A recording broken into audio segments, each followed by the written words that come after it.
Oke, hari ini kita bakal jadi detektif saham nih. Kasus kita, salah satu saham paling panas di bursa, PT Olympus Strategic Indonesia atau yang kita kenal dengan kode NATO. Oke, kita langsung aja masuk ke TKP-nya ya. Nah, setiap kasus investigasi itu kan butuh bukti awal, bukti yang paling mencolok. Dan untuk NATO, buktinya itu jelas banget, ada di grafik harganya.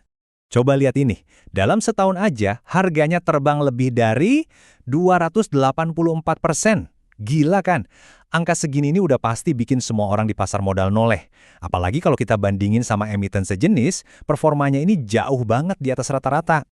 Nah, yang bikin makin seru tuh volatilitasnya. Bayangin aja, harganya naik hampir 9 kali lipat cuma dalam hitungan bulan. Dari cepekan sampai seribuan lebih. Saking liarnya pergerakan ini, bursa sampai perlu turun tangan dan melakukan suspensi. Ini petunjuk besar nih. Tapi, misterinya nggak cuma soal harga loh. Coba deh kita lihat identitas perusahaannya.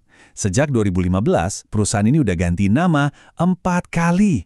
Nah, buat kita sebagai investor, ini tuh petunjuk penting. Kenapa sebuah perusahaan gonta-ganti nama sesering itu? Pasti ada sesuatu. Jadi apa sih sebenarnya yang bikin harganya meledak kayak gitu? Apa pemicunya? Oke, kita gali lebih dalam. Ternyata semua ini berawal dari satu aksi korporasi yang sangat signifikan. Ada pergantian pengendali.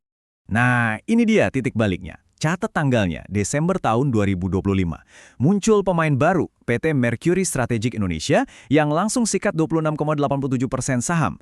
Begitu mereka masuk sebagai pengendali baru, boom, semua aturan main berubah. Kenapa? Karena sekarang mereka punya kewajiban hukum yang harus dipenuhi.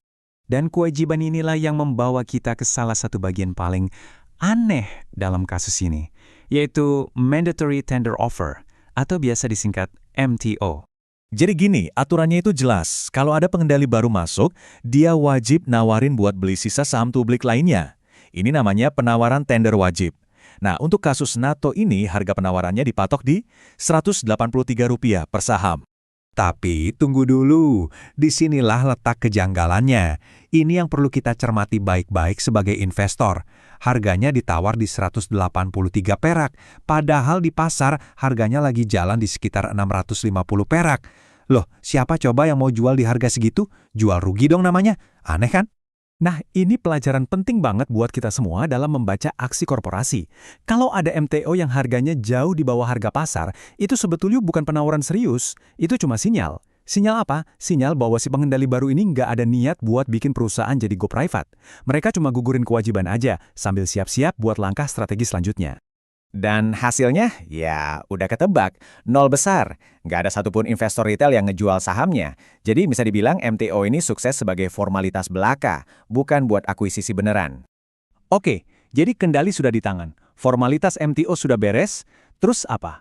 Nah, disinilah babak baru dimulai. Manajemen baru langsung gerak cepat, ngadain RUPS luar biasa. Tujuannya? Buat ngebuka ke master plan mereka. Ini momen di mana DNA perusahaan bakal dirombak total. Dan di RUPS LB tanggal 4 Februari 2026 itu, ada 4 hal penting yang disetujui. 1. Ganti nama lagi. 2. Ganti jajaran direksi dan komisaris. 3. Kegiatan usahanya diubah. Dan 4. Ini yang paling krusial, mereka minta izin buat memakai sisa dana IPO yang lama untuk tujuan investasi yang benar-benar baru.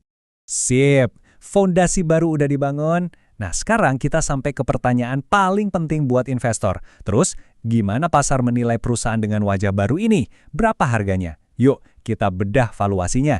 Ini potongan puzzle terakhir kita. Dan wow, lihat angkanya, bikin geleng-geleng kepala. PER atau price to earnings ratio-nya itu di atas 4.000 kali, padahal median di sektornya itu minus.